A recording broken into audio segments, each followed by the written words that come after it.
السلام علیکم ورحمت الله وبرکاته. دوستانو نن په دغه ویډیو کې زه تاسو ته دروښ یم تاسو څنګه کولی شئ چې په خپل موبایل کې د ویډیو پټ ریکارډینګ وکړئ.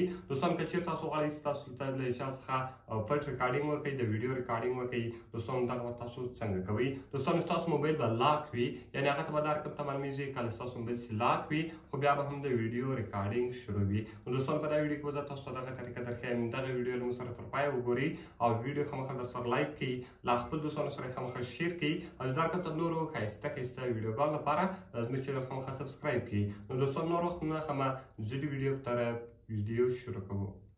نو دوستان اوس که تاسو له هر چا څخه پټ ریکارډینګ کوئ، د ویډیو ریکارډینګ کوئ، دغه به دوستان تاسو څنګه کوئ.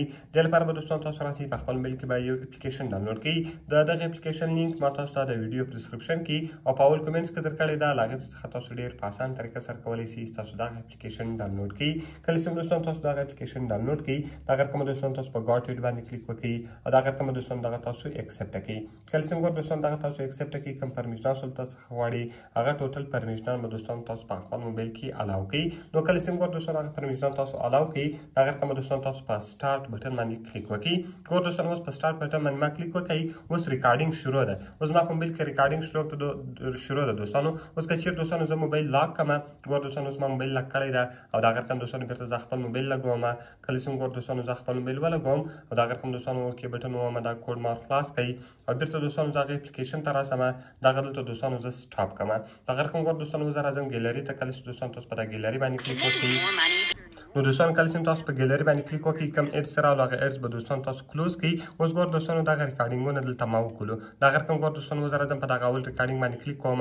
ګور دوستانو دا ریکارډینګ دلته ما کړی ده.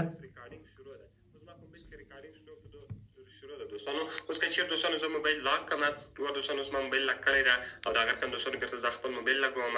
کله چې ګور دوستانو زه خپل موبایل ولګوم او دغه رقم دوستانو اوکې بټن ووهم، دا کوډ ما خلاص کړئ او بیرته دوستانو زه هغې اپلیکیشن ته راسم. نو ګور دوستانو په دغه طریقه سره تاسو کولی شئ تاسو ته خپل موبایل کې پټ ریکارډینګ وکړئ. دوستان ما موبایل لاک هم کوي او دغه رقم بیا هم ریکارډینګ شروع ولو. نو په دې اپلیکیشن کې تاسو کولی شئ تاسو له هر چا څخه په ویډیو باندې پټ ریکارډینګ وکړئ. نو دوستانو کوم ویډیو خوښ شوي ویډیو خامخا درسره لایک کړئ، له خپل دوستانو سره خامخا شیر کړئ او د رقم ته نورو ښایسته ویډیوګانو لپاره زموږ چینل خامخا سبسکرایب کړئ. نو دوستانو مې په نورو ښایسته ویډیوګانو کې په دعاګانو کې مې یاد ساتئ. د خدای په امان.